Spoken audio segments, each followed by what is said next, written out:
trade organization protests was kind of like the first iteration of what legal collectives kind of look like now.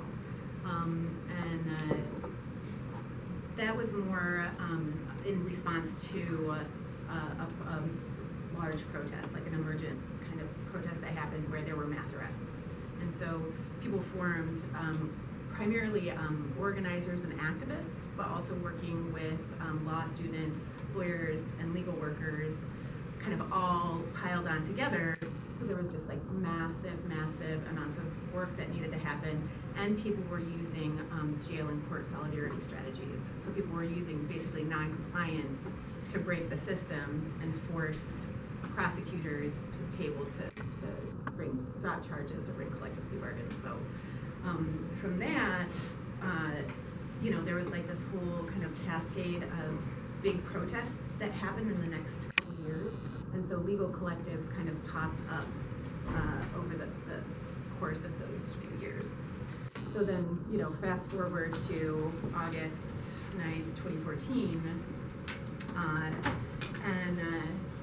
if you look at what happened with the case of Mike Brown, like from this unarmed 18-year-old getting executed in the streets to this prosecutor, a clearly cop-loving prosecutor, basically manufacturing a secret trial in the grand jury to prevent this police officer from having any accountability for his actions, to probably one of the largest exercises in the modern police state. Like the National Guard being called, I think all of these, and the fact that a lot of people believe that this was all manufactured to protect a racist cop. Even if that's not true, the fact that so many people nationally can believe that, it calls into question, like, what is justice in this country? What is power in this country? And so how that relates to legal work, I think, is when all of this happened, it was really hard to find lawyers to step up and do criminal defense, because a lot of, I would say the traditional left are used to more like nonviolent action guidelines and, people who, don't have gold teeth and tattoos, out in the streets, and so it was, and also people were very confrontational too, people were not having it. I don't know if you got it from what Dhoruba was saying, but I have been legal support for some of the largest mobilizations in the country in the last 15 years, and this was nothing I've ever experienced. It was amazing. It was amazing. The power in the streets was amazing. But then, ironically, we have these people who are out there protesting this corrupt system whose lives are now being cannibalized by that system. And so with the legal collective, it really just started with one organization had a landline. I don't even know if everybody in this room knows what a landline is, but there was a landline. It was a bunch of white people in the organization, and there's the question of, what is the role of white people in a Black-led movement? And it seemed like legal support was a way that, I guess Buck Davis, and I want to give a shout out to Sydney and Buck Davis from Constitutional Litigation, who originally let me leave to go out there, do my job, and also to the local NLG chapter who funded multiple trips for us to go down there.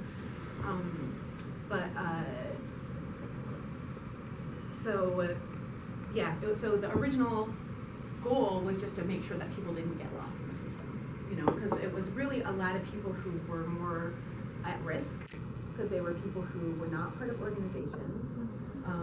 A lot of those people had criminal histories, or were on probation or parole, or had active warrants, because there's this, I don't know if you guys heard about the Department of Justice report that was released, but basically, slammed the municipal court system as making money off of people of color, by issuing warrants for non-criminal offenses. So the landline got set up. People just kept it going 24 hours a day, just answering, trying to keep track of people, trying to make sure nobody got lost in the court system or in the jails. And then that kind of like blossomed, like a bunch of people wanted to get involved. The National Lawyers Guild put out a call, so there were for legal observers, so people came from all over the country and plugged in that way. And then also on the legal collective end, there was a call and a lot of activists and organizers got involved doing, you know, like answering the phones, like going to the jails and running people home at like 2 o'clock in the morning or 3 o'clock in the morning after they got released. And we even evolved to like mini Know Your Rights trainings and like people going out in the streets. Like there was the legal observers who were kind of keeping their eyes on the police, but the kind of, in order to do that, it's harder to interact with like people who are actually like participating.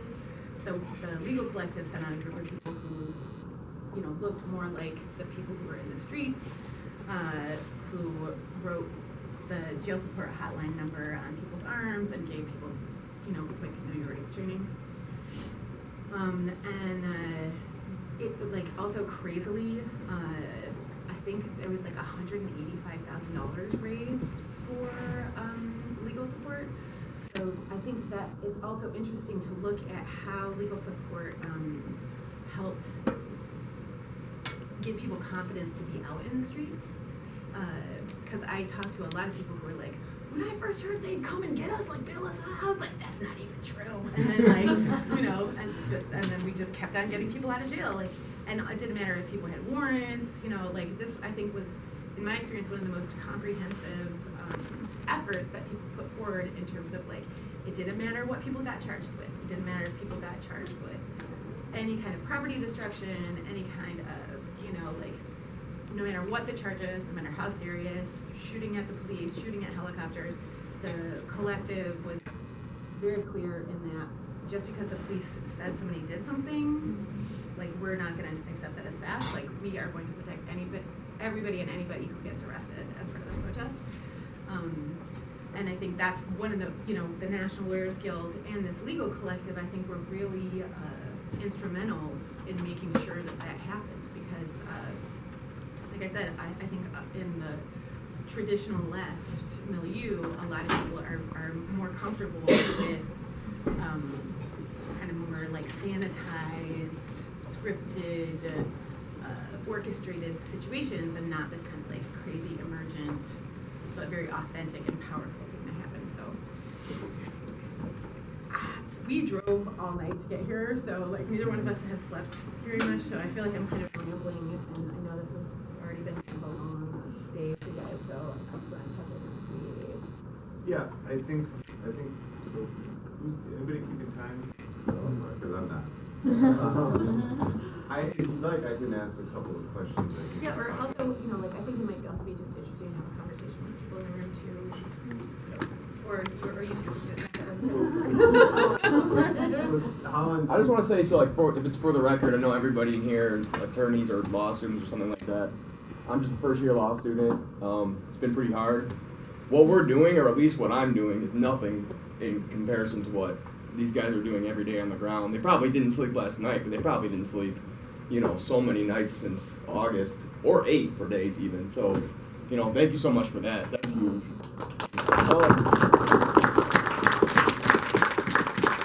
My question was, what are like community alternatives to policing that you guys are talking about now in St. Louis? Because we talk about it here, and Ron touched on it about like the Big Mama tactic and everything, but you know, you guys don't even like, even people that aren't about this, you probably don't even have the option to ever call the police, you know?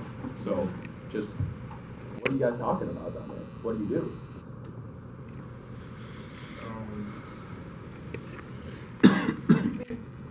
You got the Cop Watch program going on in campus specifically. Our organization is focusing on our efforts in the city of St. Louis on the west side. And we're trying to think of many radical alternatives, even if it's just like homeowners with CCWs and filling shifts in the neighborhood, like anything besides the police, because it seems like anytime they're around, it's a confrontation. So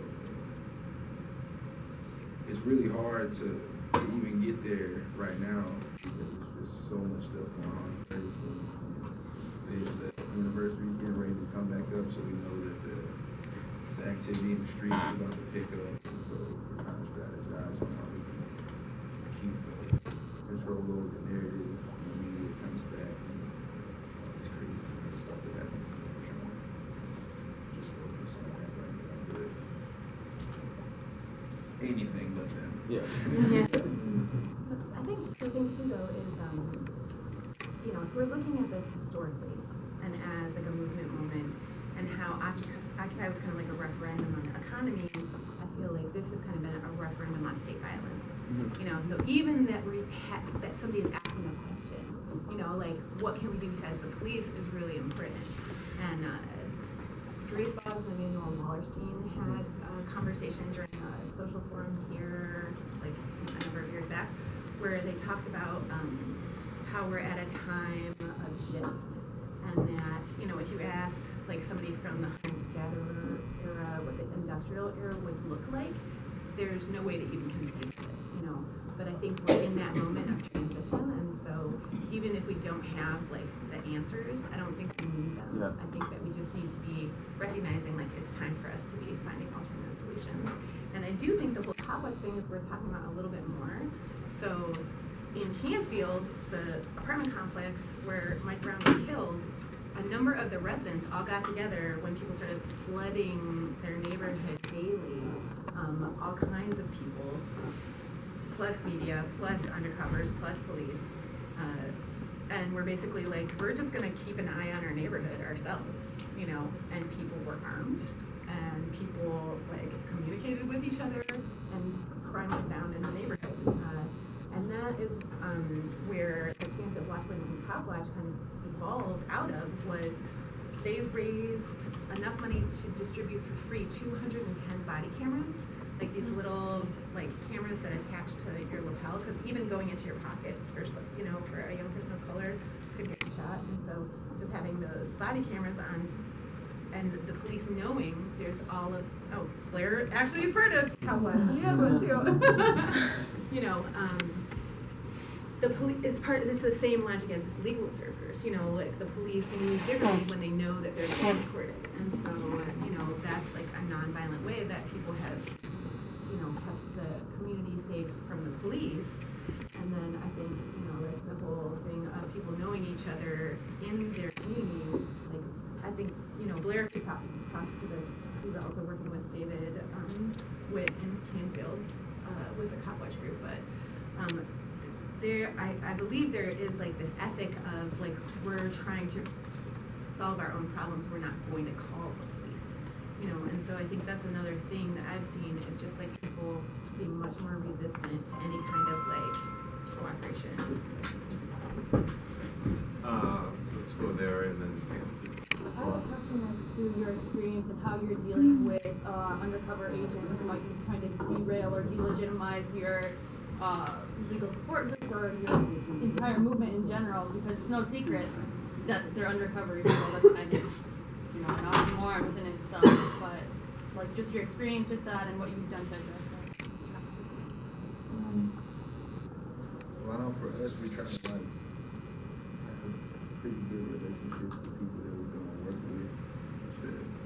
If that's a possibility, just we don't even have contact with them, and it's hard to like derail the action in the streets as a single person. You know what I'm saying? Like, especially if we did a call out for some type of activity, there's a core group of people who know what's going on. Like when someone comes out and tries to take it anywhere else from what we had already decided, we kind of just hop on top of that.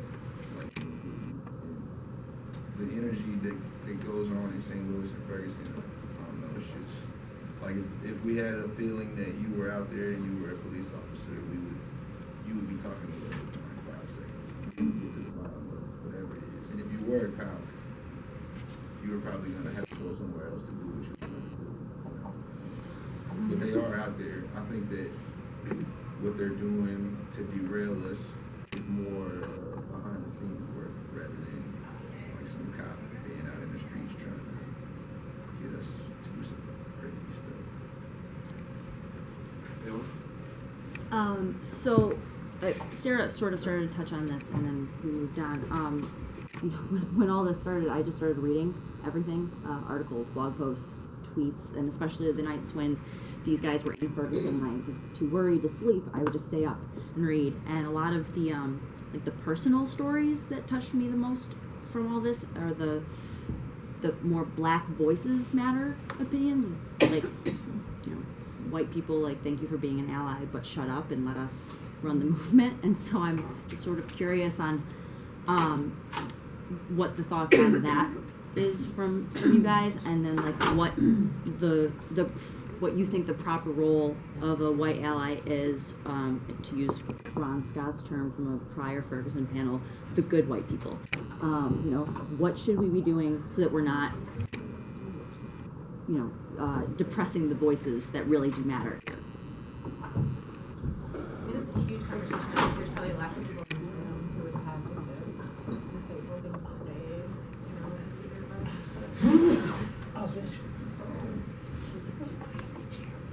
I guess I start with like when we did the Occupy School campaign, we had these like Q&As at night where we would talk about like white supremacy and white privilege with the students, and it was like a good number of students would come out to these things, like 400 students that would come out, and like the main message that we would try to convey is like when we're talking about white privilege, white supremacy, is not to like make someone feel bad. It's to like acknowledge that it's a real thing. Yeah. And like once we come to that conclusion, like where do we go from here? And it's like as far as helping or like white allies and these terms that have been used, you know what I'm saying? It's kind of, it's weird. Like I get it, you know what I'm saying? Like I get what people are trying to say, but I feel like it's just do it. Like once you've reached a point, and I'm not white, so I don't know, this is just my perspective.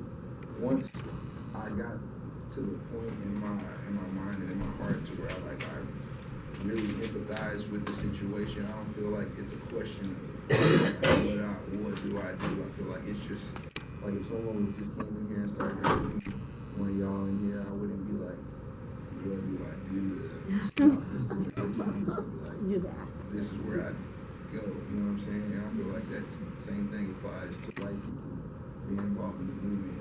Maybe it isn't the right time for a white person to come out and say, I think this is what should happen. But as far as white people plugging in and using their privilege and privilege to the advantage